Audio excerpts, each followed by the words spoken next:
It might work, but I was told it doesn't really work. But I don't know if I believe it or not. Well, I was just told that. this is for people that don't have access, they're not computer literate.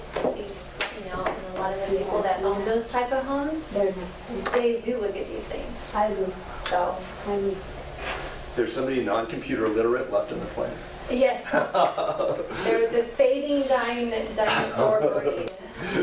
There is a few left, I guess. But in Newport Beach and Corona Del Mar, there can be The quite percentage is high, so.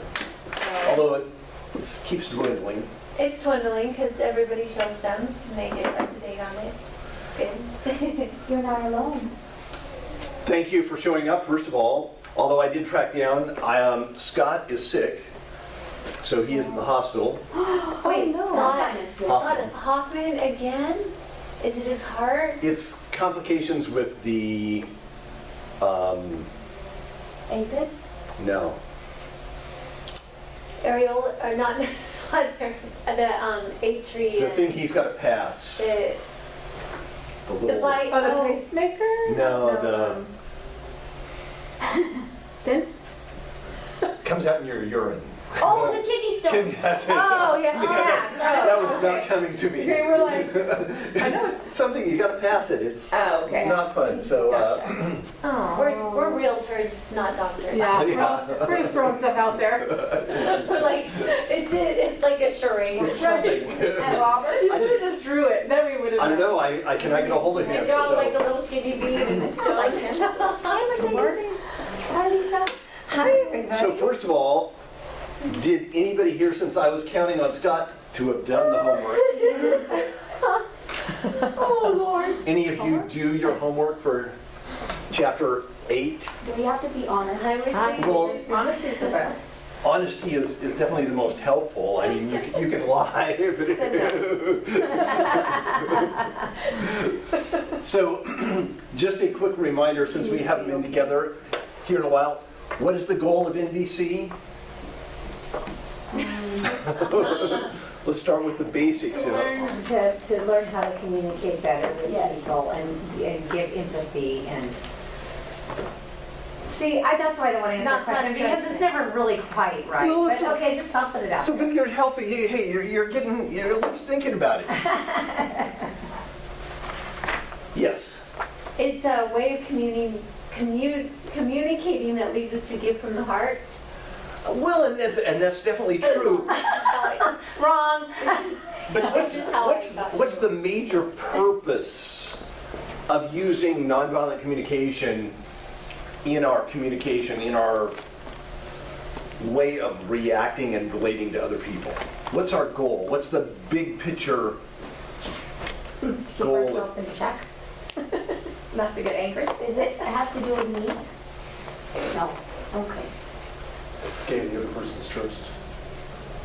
Well, yeah, and all of these things are sort of elements of it, but there's one thing that nonviolent communication is really trying to establish, and that's our connection, our relationship with other people. So the goal of NVP is to improve the quality of our relationships. Oh. And this is, I always want you to keep that in the back of mind by helping us focus on the quality of the connections we make with others. So this is where you talked about nonviolent communication is not learning how to manipulate others. It's not learning how to get what we want. It's learning how to create the quality of relationships by connecting with others at a fundamental way that's different. So the first thing you want to always ask is, what's alive in me, or the person I'm talking to? What's alive in them? Where are they at? And why is that important?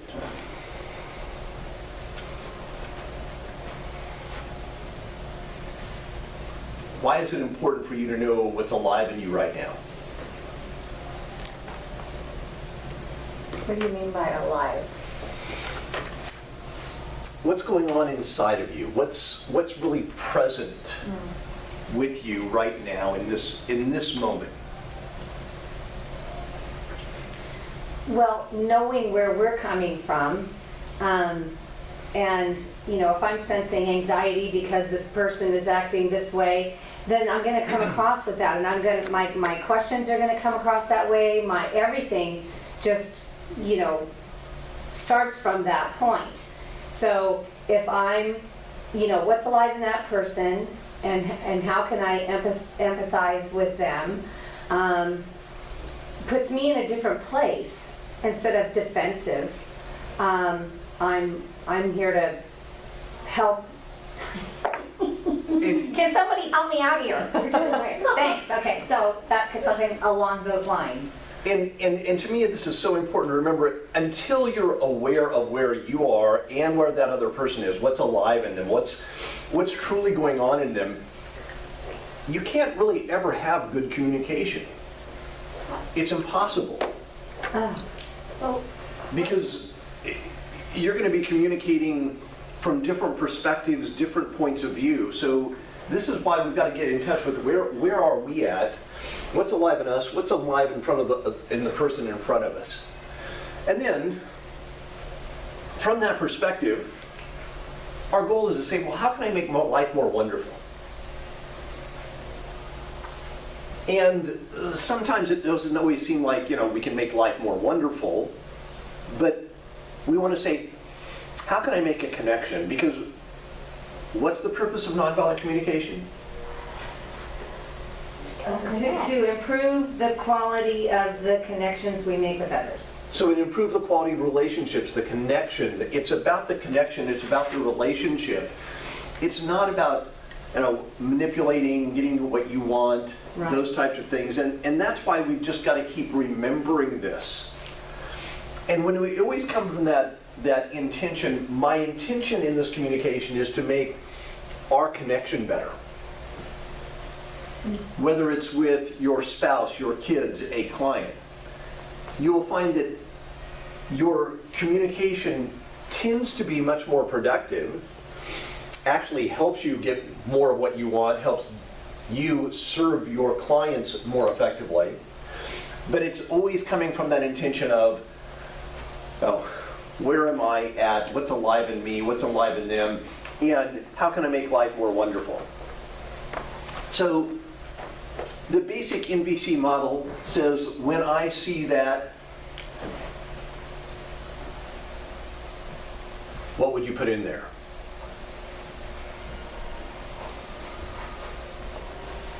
Someone is angry, or do you? When I see that, so this is, what are you making here? An observation. All right. I'm sorry, right? So you're making an observation, and you're making an observation without what? Judgment. All right, so you're just observing. This is really important, not to have moralistic judgments, right, wrong, good, bad, all those things in there that, So when I see that you come to my class late, and that's on the borderline of being what? Rude, disrespectful. Oh, that is a judgment. Because what was the judgment there? That they're being rude. No. No. So when I see that you come to my class late, what's the judgment? I'm judging you. I'm saying you're late. Yeah. And by saying you're late, what am I making you? Wrong. Wrong. So notice that seems like a simple little thing. Oh, you're late. But so how can I make an observation without a judgment there? Giving them love, going, oh, she's late, but she had a phone call that was important, I'm sure. But see, the second I say she's late, I'm still judging. Okay. Oh, I'm just happy she's here. Right, I'm glad happy she's she's here. here. But now, don't you tell her your need? So I haven't gotten to that part yet. I'm going to get there. I just want to learn to make an observation, and this is why the observation without judgment is so hard for most of us unless we get into this mindset. So you could just simply state the facts. Exactly. So what is the fact? Okay. Well, class starts at 9, and I've noticed you've been coming into class at 9:15. Exactly. There. Jill did that Just like- perfectly. Jill? So I'm stating the facts. No judgment, no moralistic judgments. And these are all those little words like late that we tend to use, and we don't even think that we're judging, and yet, oh, that is a judgment. That's late in my book. No? So to me, it's like, just get rid of all those all those judgments. Now, I feel, and what are you going to share here? Your feelings, all right. Nervous about some of you? When And then you're going to get to my needs. Because my need for, so when I see that you come to class at 9:15, I feel frustrated. Because my need for group cohesion, connection, respect, to whatever it is, whatever your need is not being met. And I found that when people understand your need, they are much more willing to try and meet that need because it allows people to give out of the joy of life. And that's why this is so incredibly effective. So when I see X, observation without judgment, I feel why, because my need is not being met. And now, what's the next thing you're going to do at the speed of light? Make a request. What? Make a request. Make a request. All right, Jill, you're getting good. So you're going to make a request. Okay. Would you be willing to come 5 minutes early tomorrow? Which is still not a good request, because what did I do? Make judgment. I made a judgment. So what should I ask? See, I'm trying to see if you guys can catch me on this stuff. See? Where did you go wrong in that? I said early, so early is a... Oh. What's early to you? So then would you just say a time, like would you be willing to come at 8:55? That would be much better. Okay. Because now I'm avoiding putting those little judgment words in there. And even though they're tiny little words, they kill communication because they make people feel like you're judging them. Can I ask you a question? Sure. What if the need that other person has is you perceive to be like a negative need and there's no way you want to fulfill that need? How do you deal with that? Like, do you know, like an instance of the situation I kind of talked to you about earlier. Like their need is to make money, so they come seek out people to mentor. So how do you deal with that So first of with all, this kind of stuff? can there be a negative need? No? Yes? Needs are what? I don't know. Needs. Need something. Needs are not good or bad. Oh. They're just a need. Maybe those are different. Well, there's the light bulb going on. So, Okay. and this is where part of it is that sometimes if we aren't aware of our own needs, if we listen to somebody else's needs, and we have this judgment that we have to fulfill their need, we can get ourselves into trouble. Yeah. Because they have a need to make money. Yeah. Now, here's what I found. Needs are all universal. We all have the same basic needs. And that's what makes nonviolent communication work, is that we can all come together on this concept of we share needs. Now, the key is to remember that we listen to somebody else's needs, but we need to have an awareness that our needs are just as valuable. So we want to get what? When it comes to needs, whose needs do we need to get on the table? Our own. No? Yes. Oh, there's. Both. All right, both. So we need to get everybody's needs on the table. And it's only when we understand everybody's needs can we actually fulfill them. if we only listen to their needs or only listen to our needs, we are going to end in failure because somebody's needs aren't going to get met. So what's an example of that? Like, I say, I see that your need is to make more money, but my need is to be independent. Is that good? Mhm. So now everybody's got a need. So how can they make more money? So how could you help them if you say, okay, I see you have a need to make more money, I have a need for independence. So now, how do we get both needs met? Yeah, that's the question. I don't see a way. So how can a realtor make more money? Doesn't wear houses. So What do you- so how can they sell more houses? They can do more what? Calling or? Calling, prospecting, door knocking, marketing, Facebook. There's an endless way for them to. So I tell them that? Hey, get lost. No, just kidding. Go prospect. See, Leave me alone. I have a need for independence. You have a need to make more money. I would say ask them. Say, can you see a way that we can both get our needs met? Oh, put it back on them. So, it's only when we start taking on the responsibility for everything that we get ourselves into trouble. Now, if they say, well, I can't come up with the ideas, can you come up with some? Give them some ideas. Oh, They have more than trying to recruit you to make more money. yeah.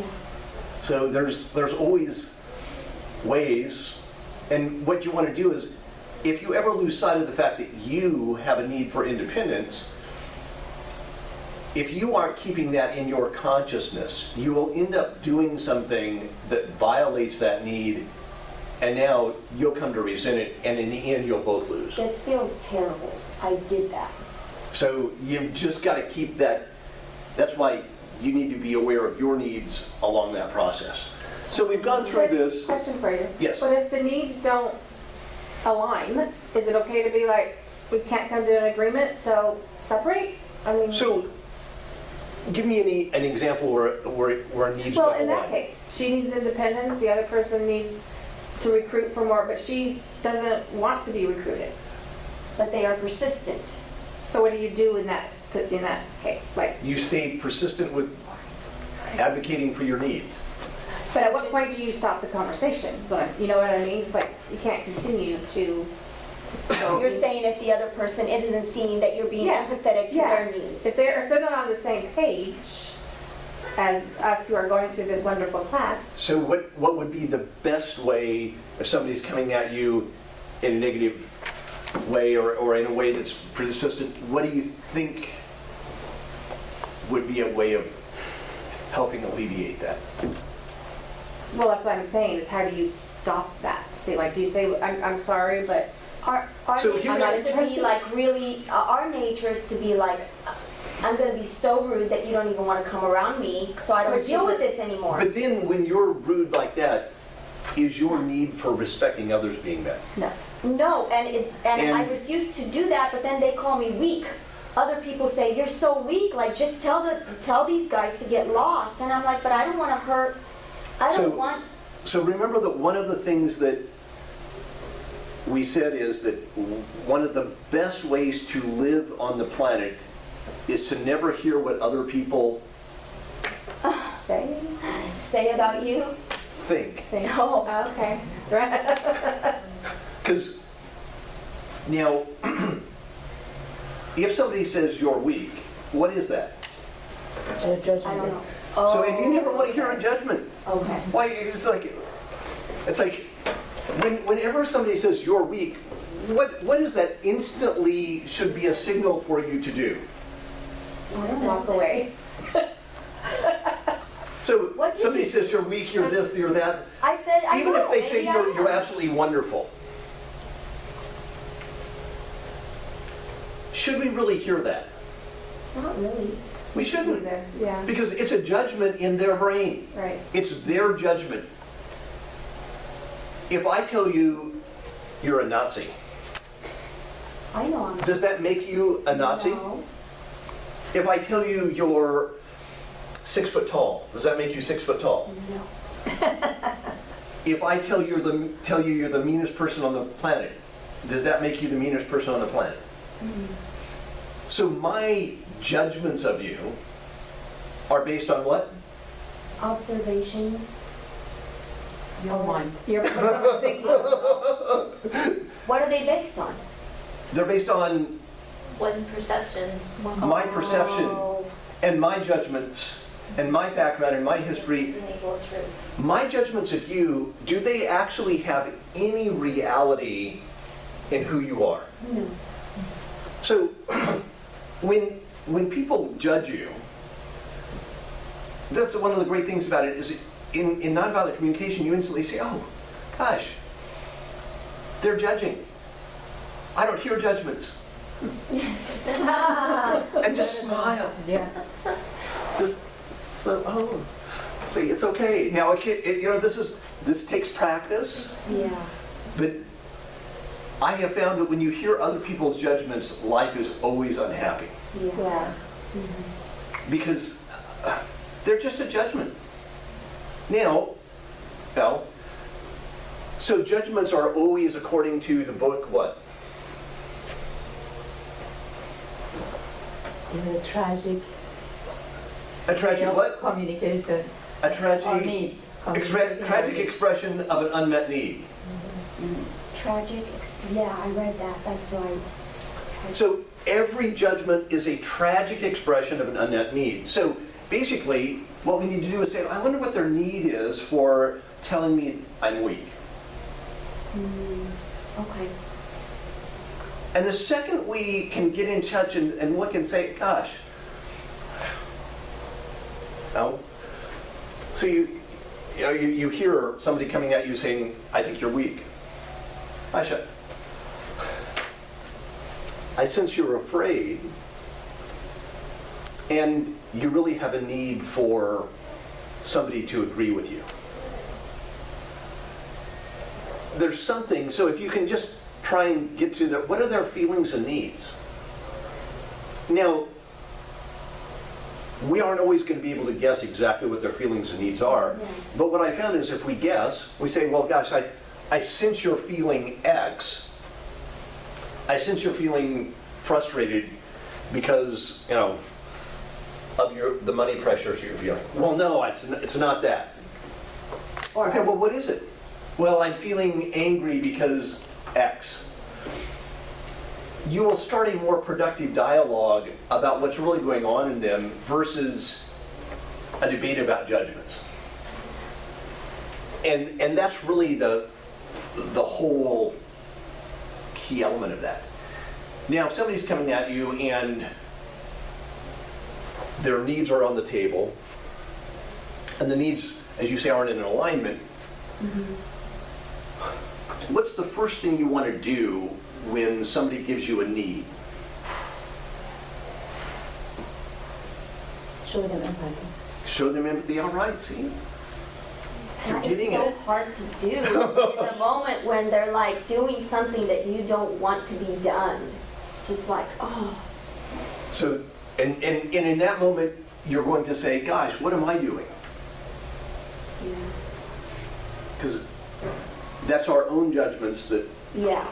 so we just got to release those judgments. It's like, and if we get, that's why if we can just stay in what I call that observation mode, so we're looking at the facts of the situation and not internally giving ourselves a dialogue of what does this mean? When we start judging, I guarantee you our mind will make up stories incredibly fast, and they are usually not true. And they tend to be on the negative side. Yeah. So just, remember that quote from Krishnamurti? Observation without judgment is the highest form Of intelligence. of human intelligence. So observation without judgment. So empathy is a way to diffuse people incredibly well. So Now you said a word, diffuse. yeah, so if somebody's coming at you and they're angry, they're frustrated, it's like, if you can give empathy to them, they have a much better chance of dealing with that. If you meet anger and frustration and judgment with resistance, what tends to happen? Yeah. Yeah, escalates. It tends to escalate. Yeah. So empathy for whatever they're feeling. Now, what they're feeling, remember that you can give empathy for their feelings without agreeing with their judgments. That's hard. Very hard. That's hard because I tend to agree and then I'm like, no. I go, well, why did I do that? I do not agree with that. So again, we need to sort of take a step back when somebody is coming at us. It's like we just want to try and figure out what they're feeling and needing and give empathy for those feelings and needs. We don't have to agree with it. You know, this is, I think he used the example of, in the book, when somebody gives you a wrong set of facts, you want to have empathy before correction. So if somebody comes up to you and says, you know, I think the example he uses is, you know, I really hate what's happening in America today. You Americans are all crazy for electing Tony Blair as your president. What do most people instantly want to do? Defend. You're wrong. Tony Blair is not our Right. president. Yeah. It's Donald Trump. Yeah. Instead, what's a better way of handling it?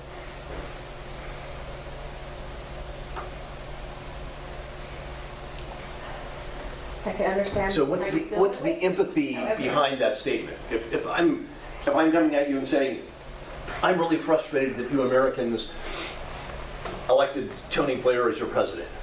I understand that you're frustrated, that our president is so-and-so. So you're going for correction instantly. It seems to me that you might be a little agitated with, that's still a judgment. It seems to me that maybe the government is causing you a little bit of, And it's getting closer. So just when somebody says a statement like that, what's driving them? What- I think Something unhappy, something. it seems like you're upset about something with the government, and anything I can, So when Help you with? we're upset about anything, whether it's the government, our kids, our spouse, anything in the world, what's about it. underlying it? So what bothers us? What drives that? What's another word for that? You're angry. hurt. Well, You're frustrated. You can't. We want So something what's that we behind can't have. frustration? A need. So not met. Control? so all of these. Think about it. Whenever I have somebody- empathy for you, Greg. they're in pain about something. Yes. See, and remember that when somebody's coming at you, a tragic expression of their unmet need is always expressed in pain. And usually it's pain through judgments. So I'm really unhappy with you Americans because Tony Blair, you have elected Tony Blair as your president. Oh, gosh, I really sense you're in pain about what's happening in America today. Well, yes. And to me, it's like, have empathy for the pain behind it. And you will find that you will instantly diffuse so much more. If you try and correct them, they made a mistake, Tony Blair is not the president, instantly they don't feel any empathy and their frustration hasn't been met. They still have the pain, whether it's Trump or Blair. You missed the point. So give empathy for where their pain is. And if at some later point in time, when you can tell that they are emotionally ready to hear correction, consider correcting them. But correcting them for correction's sake is pointless. Especially if they aren't in an emotional state that they can actually hear you. And that makes such a huge difference. So, chapter 8 was all about empathy. Giving empathy. And if you haven't done the exercise homeworks, to me it's like, I would really encourage you to go in and really go through working on those empathy statements and connections. And remember, empathy is not what? It's not sympathy. It's not sympathy. And why do we tend to give sympathy? Because we feel sorry for somebody. And that's a reflection of what? Our judgment. Of who we are. And it's usually a reflection of our pain. If somebody is in pain and they need our empathy, and it's hard for us to see them in pain, we tend to want to say, oh, it's going to be okay. And they don't need that at that point in time. In fact, if you've ever had somebody, a friend that has had cancer or a serious disease, they get very frustrated with people that give them sympathy instead of empathy. Or come to them and make suggestions about what they could eat, their diet, how you... Yeah, It's like, if you talk to these people, yeah. it's over and over, and then they say, it makes me want to punch them. Uh-huh. Yeah. So why do we feel compelled to do those things? Makes us feel better. It makes us feel better. Our pain is driving that activity. We need to say, right now I need to sort of set my pain aside so I can give empathy to this person. And empathy is truly just giving them what? Attention. Time. You're Holding full focus. space for them. Holding space for them, and what do we call that? Just be there for them. Our presence, just being there. And being there without what? Judgment. All right. We don't That's Day, If we can just be there for them, give them our presence, it is incredibly powerful.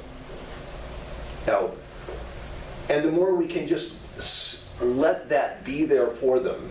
Now, getting to what I was hoping to talk about today, That makes sense. because this is all sort of going to talk about this and connecting passionately with ourselves. Now, yes. I'm so sorry, but That's okay. This is just like going through my head so much, and I just want to interject this. It was about why we give sympathy opposed to empathy. I know for me personally, it's easier for me to sympathize with someone because when I empathize with them, I'm feeling their pain too. See, empathy is not feeling their pain. Sympathy is feeling their pain. But when we are feeling their pain, we can't actually be there for them. We're not fully present because we're present in their pain. So, and I think this is one of those confusing things. Presence takes emotional energy, but we're not feeling their pain. We're not in the pain with them. When we join them in that pain, that is true sympathy. Sympathy is feeling what they're feeling. But now we're with them in that feeling, and that's not constructive. That tends to just leave you wallowing in that feeling. You could almost treat it like bedside manner, like how if you were a doctor and you were just giving someone bad news or something, how would you be there present without getting overwhelmed? Because if the doctor was to get overwhelmed with their pain, then it would kind of lose the strength that he had as a doctor. Yes. I think that's a good way of looking at it. You want to be there and give them your presence, your pain, so that they feel heard and valued. Not necessarily, in fact, so that, because if you just join them in their pain, and this is why I think we talked about this, is that when somebody shares and opens up a painful experience to them, one of the worst things to do is come back and share one of your painful experiences. Yeah. Because it's now not about them, Now you made it. you made it about you. Yeah. And we in our brain think, well, oh gosh, maybe I'll help them understand that I can understand that. But see, now you're trying to join with sympathy versus empathy, that presence of being listened to. And it's a subtle difference, but it's so important, especially in your communication. We tend to do that all the time. Yeah. We bring the examples, oh, it's happened to me or my cousin. I will tell you, I've been working on this stuff for years, and it's still hard. I can definitely feel I get better, but there's that tendency, and I find myself starting to. Okay, shut up, Greg.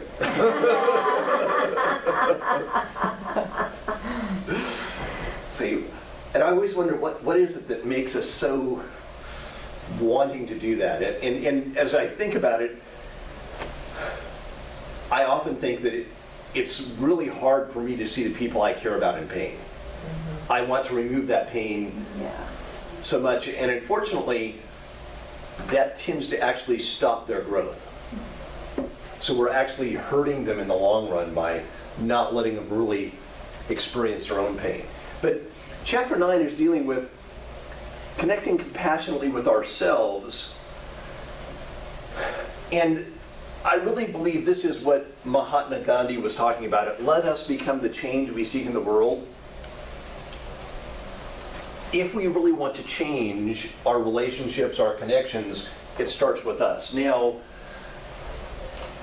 when we are internally violent towards ourselves, it is difficult to be genuinely compassionate with others. And I think this is part of this thing that we're talking about.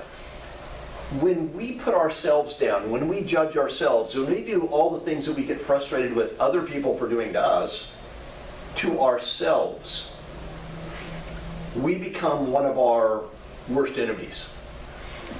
NVC's most important use may be in developing self-compassion.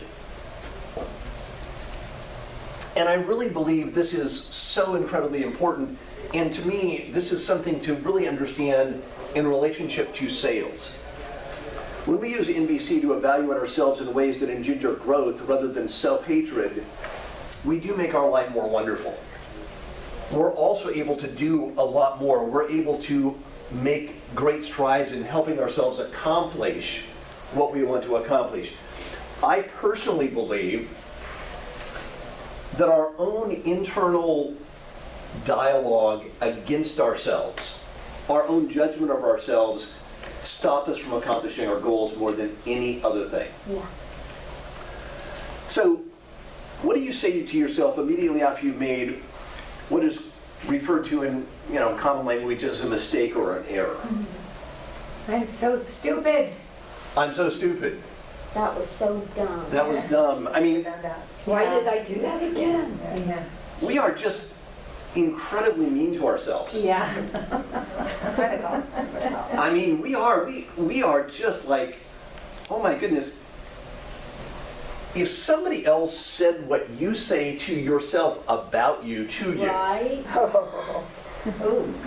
you would be up in arms. Yeah. You'd be ready to smack them around. So I want you to have that same attitude towards yourself and say, guess I cannot let myself be that enemy. We often are judge ourselves in ways that imply that what we did was wrong or bad.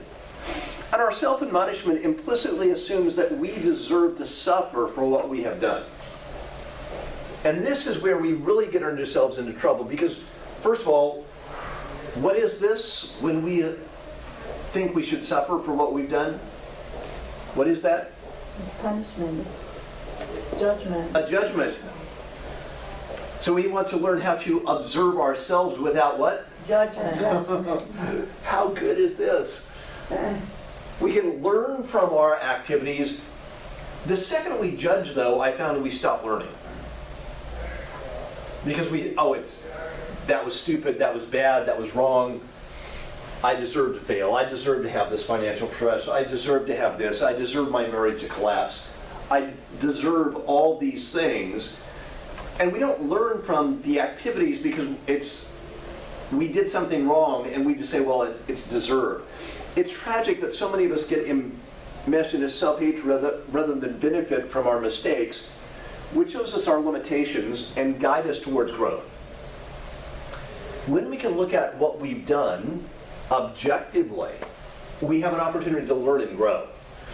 If we judge, say it was right, wrong, this way, that way, we tend to stop that.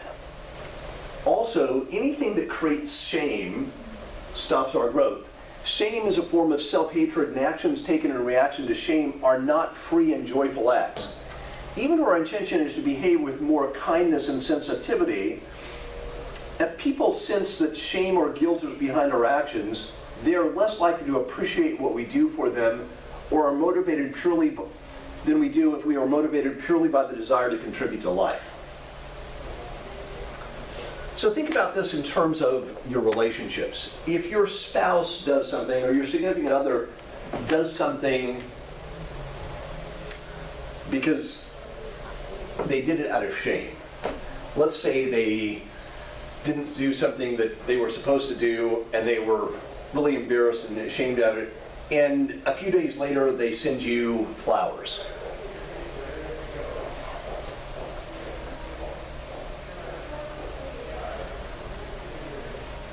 And you could sense the shame coming from the flowers.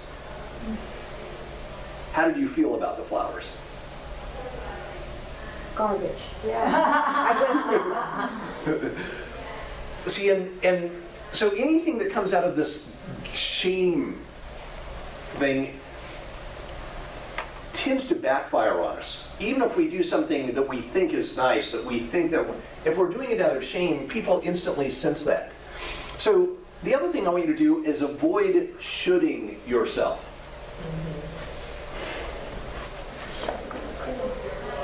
So who can tell me what I mean by shoulding yourself? Stop saying I should have done this, I should have done that, I should have known better. You didn't know. And people should all over themselves. And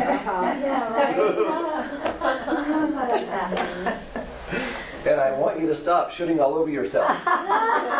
You will make a big difference. We should ourselves, we resist learning because should implies that there is no choice. And so we want to make sure that we understand there is choice. When we hear any kind of demand, we tend to resist because it threatens our autonomy. Now, we talked about this in chapters 3 and 4, that so much of the challenge in our communications is this challenge for autonomy. Our strong need for choice, we have this reaction to tyranny, even when it's internal tyranny in the form of a should. And this becomes incredibly problematic in real estate. Think for a moment of all the people you've heard say, I really should call more, or I really should do something about following up. Anybody ever heard realtors use this idea? Makes you want to resist that because, you know. Should equals resistance. It does. It naturally, when we tell ourselves, I should eat better, I should exercise more, I should follow up more, I should do better here, it instantly kicks in that internal resistance. They keep saying what they must do, and they keep resisting it. Oh yes, I know that they do. So whenever anybody says, you must do this, human beings just instantly say, And even if we're telling ourselves, you should do this, you must do that, we are going to figure out a way Not to do it. not to do it, because we don't want to be told what to do, even if it's ourselves. And now it seems crazy a little bit. Well, it probably is. But it's that internal dialogue. We resist the dictates of should and have to, whether they come from outside or inside of ourselves.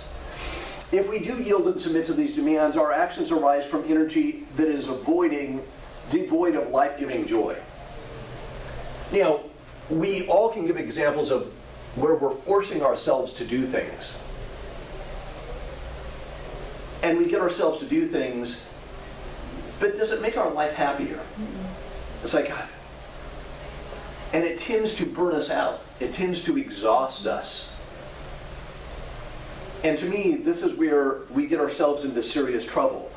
When we communicate with ourselves on a regular basis through this inner judgment and blame, it's not surprising that our self-concepts gives into a feeling of more like a chair than a human being.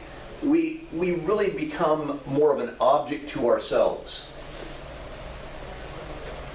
So, and I love where this intertwines with leadership and self-deception. So when we see people as what? Objects. Yeah. When we tend to see people as objects, how do we tend to treat them? Yeah. As an object. We try and manipulate them. We try and deal with them I hate that. versus seeing them as a human being. And human being needs what? Empathy, all right. Yeah. This is all the circular pattern. You got to get it into our brain. So human beings need empathy. If we see somebody as an object, are we likely to give them empathy? No. No. We're probably going to resist them. A basic premise of nonviolent communication is that whenever we imply that someone is wrong or bad, what we are really saying is that he or she is not acting in harmony with our needs. And that's all. This is really important, because once we really get this, we can actually stop judging.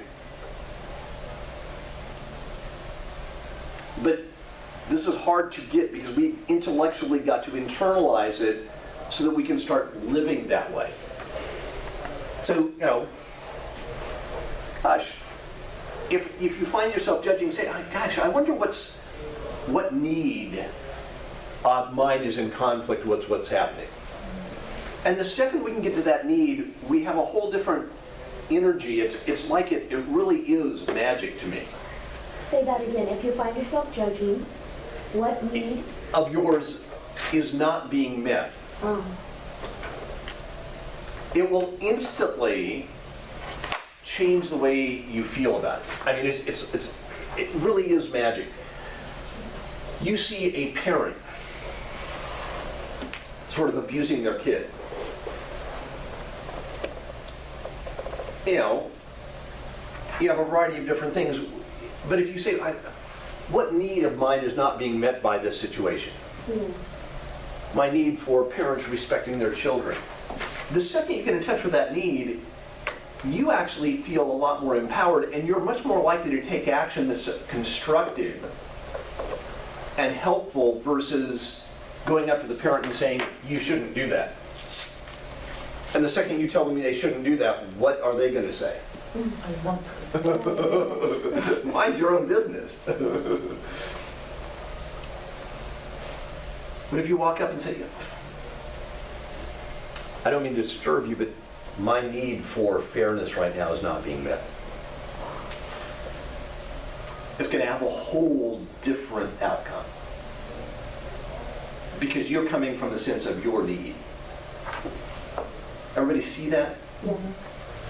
So, again, this is important to get psychologically. If the person we are judging happens to be ourselves, what we are saying is, I myself am not behaving in harmony with my own needs.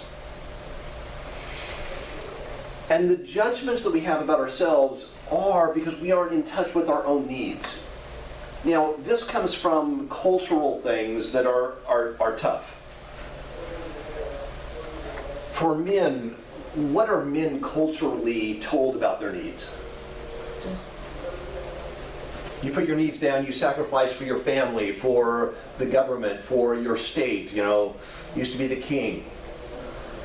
And, and women, how are they culturally told to deal with their needs? Sacrifice for your kids, for your family, for your husband. Your needs don't matter. You put your needs of your family, your kids, your husband first. Yeah. So you sublimate your needs. And culturally, we put these down, but we need to be in touch with our needs because it makes us more fully human. I'm convinced that if we learn to evaluate ourselves in terms of whether or how well our needs are being fulfilled, we are much more likely to learn from any evaluations, any experiences that we have. Our challenge then, when we are doing something that is not enriching in life, is to evaluate ourselves moment by moment in a way that inspires change, both in the direction of where we would like to go and out of respect and compassion for ourselves, rather than out of self-hatred, guilt, or shame. So, self-judgments, like all judgments, are tragic expressions of unmet needs. Okay, keep that up there. I don't know that yet. I like that a lot. It's so important to sort of really get this conceptually. And I'm going to give you some concrete ways to actually make this happen.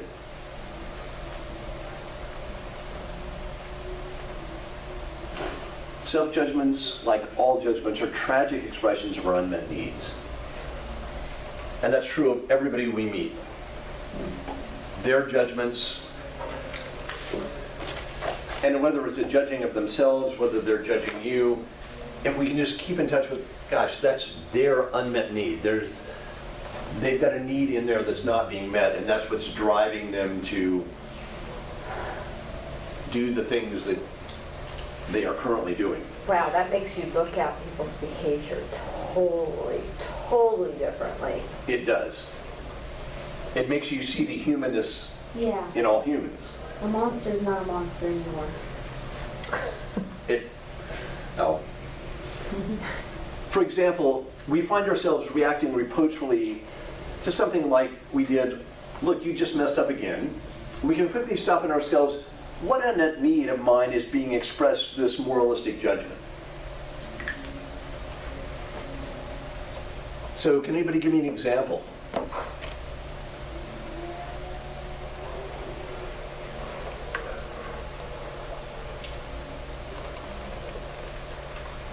Who did something that they said they messed up on recently? Now Like earlier this you morning, guys, like that I didn't get an email out that I meant to get out this morning. and when you didn't do that, what did you say to yourself? Oh gosh, I just went all into my, they probably think that I'm, terrible, that I'm not communicating well, that I'm, I just went there. So what was your need behind that?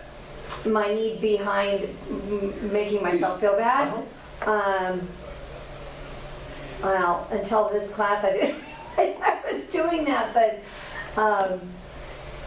the need behind that is making them right, or I'm not sure. I don't know. So my best guess, and again, I don't know since I'm not you, but my best guess is that your need to serve your clients in this way that you want to was not being met. Right. Now, once you get in touch with the fact that, gosh, I didn't serve my clients the way I really wanted to, Right. how does that make you feel versus this dialogue of, I was stupid, I was bad, I shouldn't have done that? It's like, and I love myself anyway, it's okay, I'll get it out after class, no big deal. And And they may not also, even be looking at their email till tonight anyway. so, and once we say, well, So who cares? my need to serve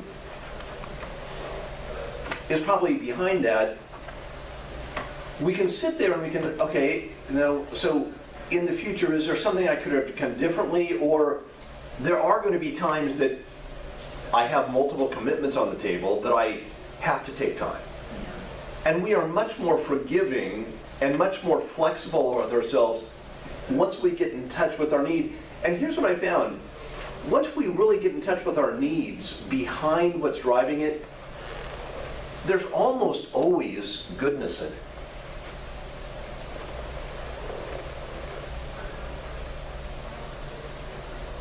It's very positive to think like that. Okay, but can I go back to something? Because when you Sure. said, but, you know, it's about servicing my client, but it really comes down to, and I know this about myself, it really comes down to how are they perceiving me? That's the real crux of it. It's like, I don't want them to perceive me as not, I mean, yes, I want to service them and on time and, you know, perfectly every single time. But more of it is, I don't want them to perceive me in a bad light. I want them to perceive me in a good light. It's a problem in my life. So, And you probably won't be able to fix it in this class. but what is it you're telling yourself about those perceptions? Hers or theirs? Hers. Mine. What is it that I'm telling myself that, you know, that I'm not appearing perfect to them? And so if you don't appear perfect to others, what is that telling you about you? So if I understand you correctly, you have a desire to appear perfect to everybody else. Right. So if you appear perfect to everybody, Yeah. what does that say about you? I don't know, help me out. Again, this is You're helping me, okay. This is your internal. You probably have an image of yourself which is perfect. If you don't match that, you don't feel good. You feel less than? Well, that's for sure. So my best guess is that somewhere in your past, you were less than perfect. And you felt because you were less than perfect, you didn't deserve love. Or someone. Or you didn't deserve Yeah. respect. Someone told her, if you don't behave right, you're making me upset. So here's the real question you have to ask yourself. Do other people's perceptions of you, are they real? No, it's based on their judgment. If somebody perceives you as perfect or less than perfect, in reality, does that actually impact who you are No, and values? no. Once you really internalize that, Yeah, you will stop worrying about their perceptions because you'll realize you can't control their perceptions, right. no matter how hard you try. Now, this was one of the hardest lessons for me to learn, was that other people's judgments of my behavior are other people's judgments of my behavior, not reality. And I need to accept them. When I very first got married to Janet, I would do things, and she would say, you did X, Y, Z, and she would give me the motive that she attributed to that activity. I spent a huge amount of energy trying to convince her that my motive was not the motive she attributed that. Now, do you ever think that I accomplished anything with that? Now, eventually I would get her to say, well, maybe your motive was different than my attribution. Now, when somebody says, maybe you're about, do they really believe you? No. I just want you to stop. So if somebody says, gosh, I perceive your motive as this way, and I don't know if you remember that diagram where we perceive all of our external behaviors from what? What's the core? When we look at our behaviors, what's the first thing we look at?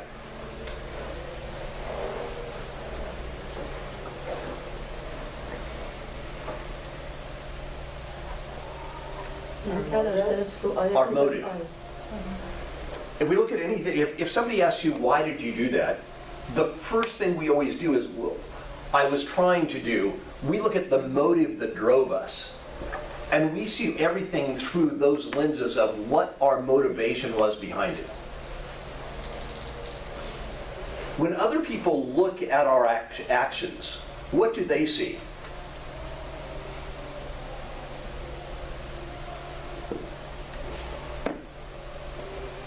Do other people have the ability to see your motives? No. No, Do they have the ability to see your intentions?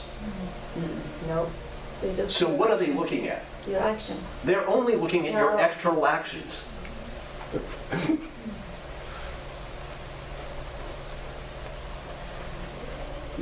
One of the biggest problems to communication is that when we communicate, we tend to assume that people understand our motives. This invisible thing that it's like, oh, we think everybody understands why we're doing what we're doing. Because it's so obvious to us, because that's why we're doing it. But can you see a problem here? Yep. Because they have no idea what's going on internally inside of you. We expect them to be able to read our minds, and that causes all kinds of problems. So we want to try and avoid this, try and get in touch with our unmet needs in there. When we do connect with the need, and oftentimes the hard part is that there can be a variety of different needs in there, we will notice a remarkable shift in our bodies. And this is why, to me, this is so magical. Instead of shame, guilt, or depression, we are likely to feel when we criticize ourselves that we messed up. Again, we will experience any number of other feelings, whether it's sadness, frustration, disappointment, grief, fear. But now, once we can get in touch with that feeling, gosh, it mobilizes us to take action in a constructive, positive way. The impact of these feelings on our spirit and bodies is substantially different from the disconnection that is brought on by guilt, shame, and depression. This is why this is so powerful. Because we're able to connect really with what's alive in us, what's valuable. Now, to do this,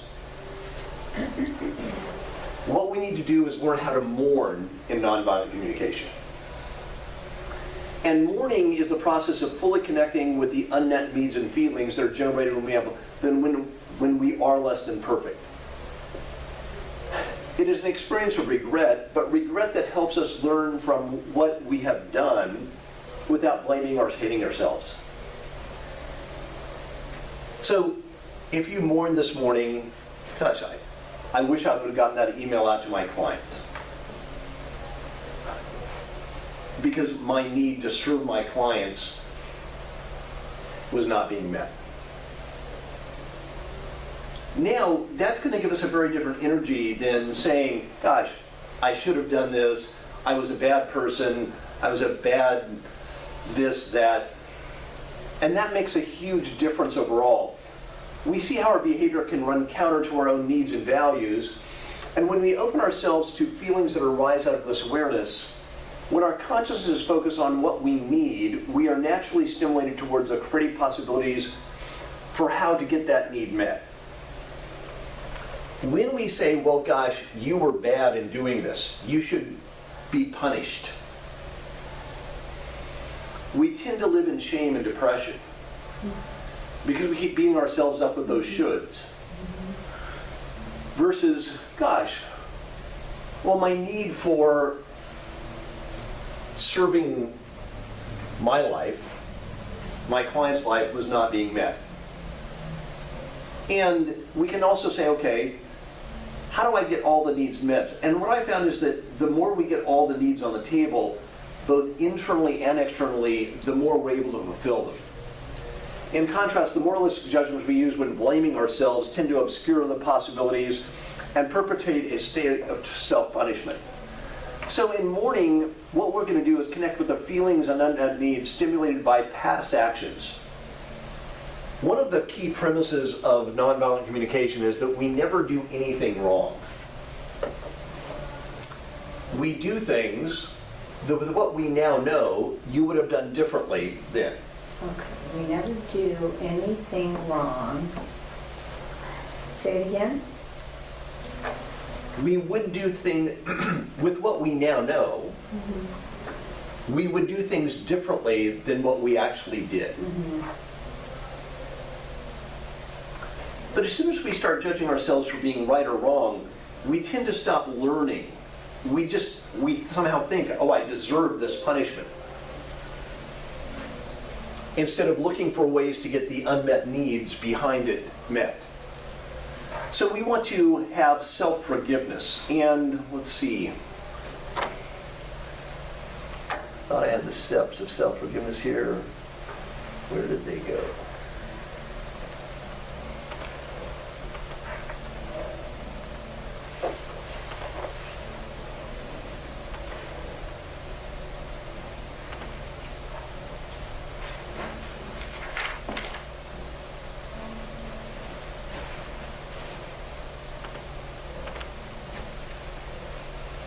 So, first of all, we want to try and live our lives always as if life was play. An important form of self-compassion is to make choices motivated purely by our desire to contribute to life rather than out of fear, guilt, duty, obligation, shame, all of those things. When you are conscious of the life-enriching purpose behind an action we take, when the soul energy is coming from, gosh, I'm trying to make life more wonderful, even when we have to work hard at something, there's an element of joy, of fulfillment, of accomplishment in it. And that's where we want to come. We want to come from that energy.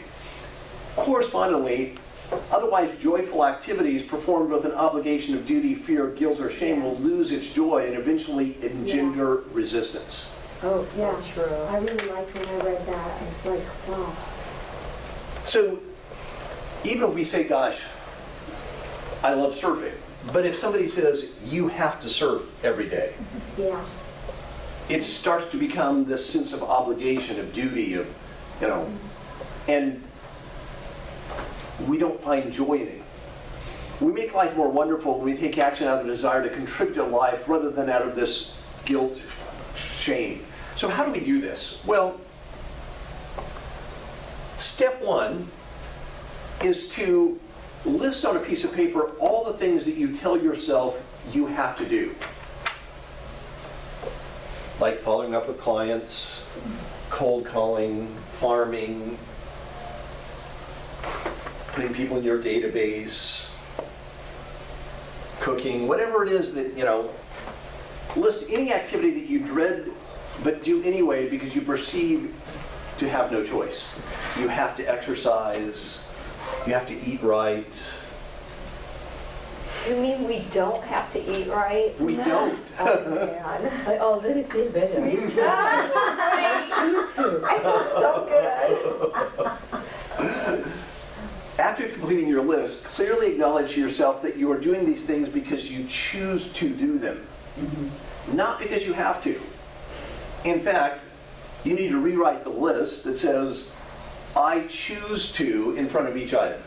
Okay. I need that on top of my weekly schedule as well, so I don't feel pressure. Yeah, I right. choose to do these things. But now, this seems simple, but it's incredibly powerful. Every time I do this, I find it so much easier because it makes that conscious choice that I'm not resisting myself. I'm choosing to. And sometimes I'll say, and I'll just make that conscious, I'm going to choose not to do this today. And it gives me a lot more energy. After having knowledge that you choose to do a particular activity, get in touch with the intention behind your choice by completing the statement, I choose to do this activity because I want what? Whatever we want. I choose to cold call because I want to sell lots of houses. Amen. Because I want to make X number of dollars to do X, Y, Z with my kids. I want to do this because I want to eat healthy, because I want to live to be 95, healthy and mentally sharp. And somehow when I get in touch with that, it's so much easier to eat healthy. If I tell myself, you have to do it, you should do it, it's like, I'm going to do anything except that. So, cultivating awareness of the energy behind our actions, to choose instead of have to, makes a huge difference. And then think about the motives for this. Now, it can be money, approval, escape from punishment, avoiding shame, guilt, sense of duty. The more we can sort of eliminate those or get in touch with what's really going on, the more we'll be able to accomplish what we really want to. I really believe the most dangerous of all behaviors consists of doing things because we are supposed to do them, because we have to do them or should do them.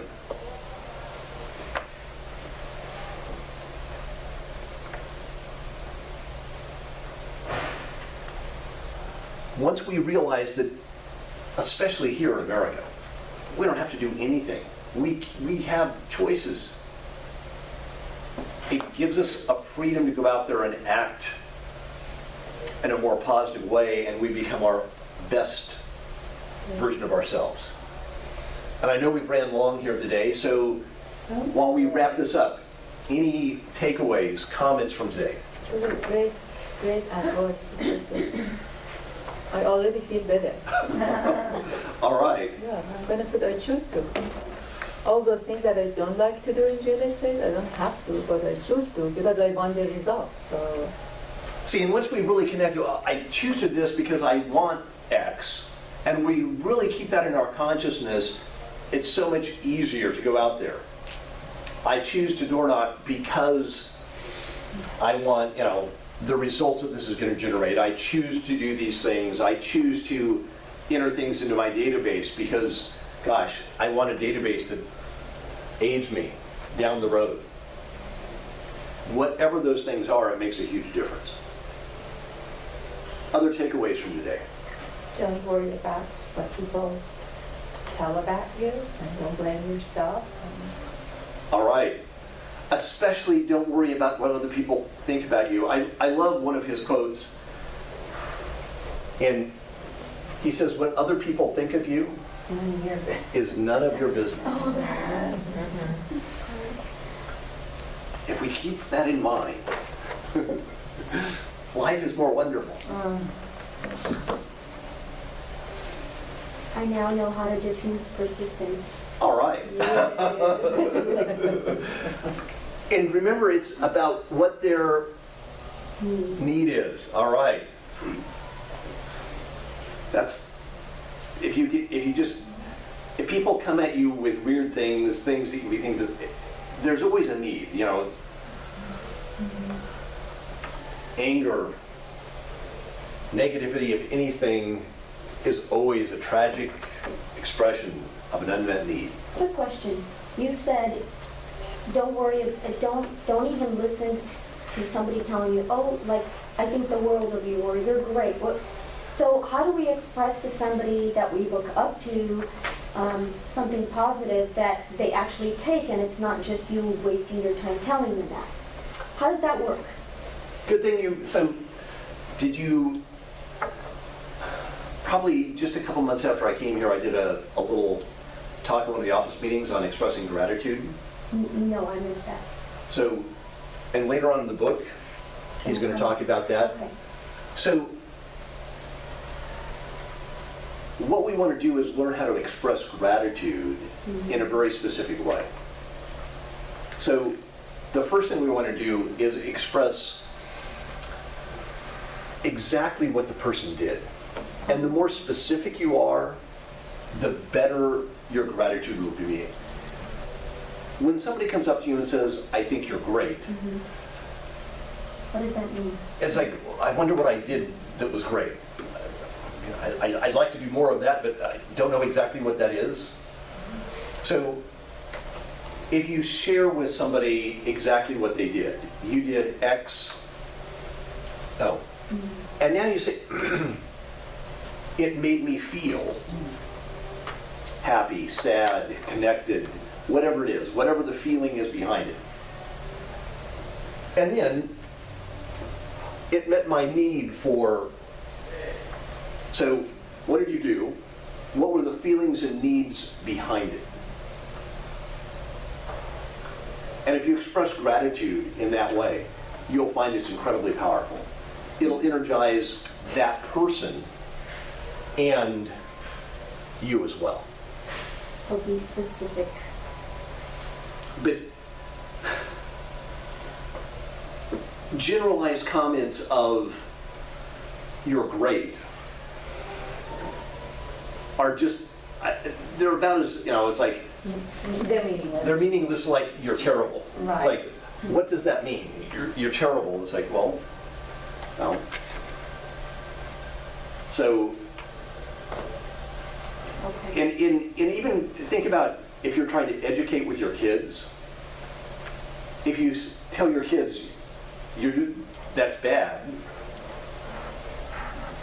that's a generalized, what is that? But if you say, listen, when you did XYZ behavior, it made me feel frustrated as a parent. It didn't need my need to educate, support you. You'll find that those actually have a lot more impact, and they will help your kids a lot more than generalized, you're good, you're bad, you're all those weird things that tend not to even help. I mean, and we fall into this trap, I think I talked about this, is that there's this wonderful book called Punished by Rewards. Whether we give people punishment or rewards, we're still basically teaching them how to be externally motivated instead of internally motivated. And we want them to be internally motivated. Yeah. Intrinsically. And that's where we get into lots of problems when I do it for an external reward. So when we go to our kids and say, oh, you're beautiful, you're great, you're wonderful, without a context, the research shows it does not help self-esteem. And it often hurts it. Because unless they feel like they deserve it, it actually undermines their own self-belief. And then they feel like they can't trust their parents because their parents don't give them honest feedback. So if you tell your kids they're great and they don't believe it, you're hurting their self-esteem. Because now they feel even worse that they're not great. Yes. I mean, and parents Gosh. are incredibly destructive this way.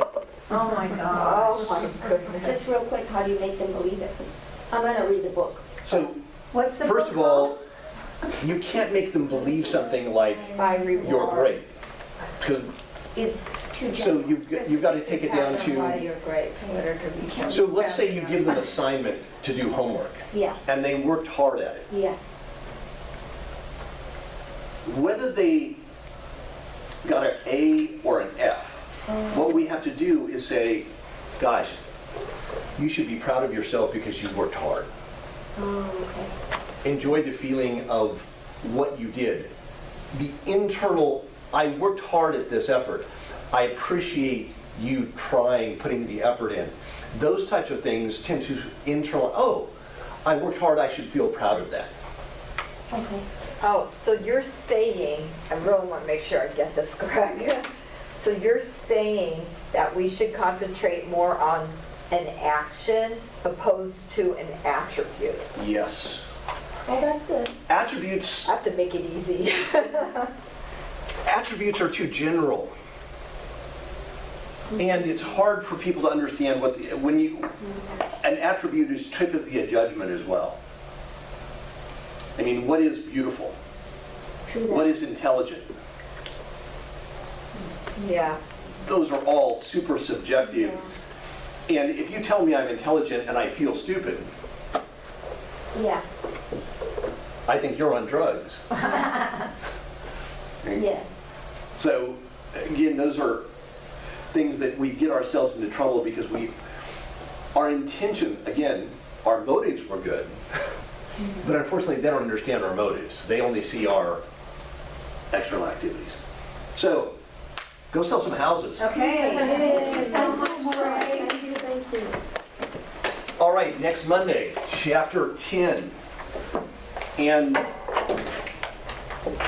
I don't have the homework done, but I'll do some homework today and get it out to you. So we're in chapter 11, right? Isn't it almost the end of the book, right? Yeah, we're getting close. What, is it 11 that we have to read?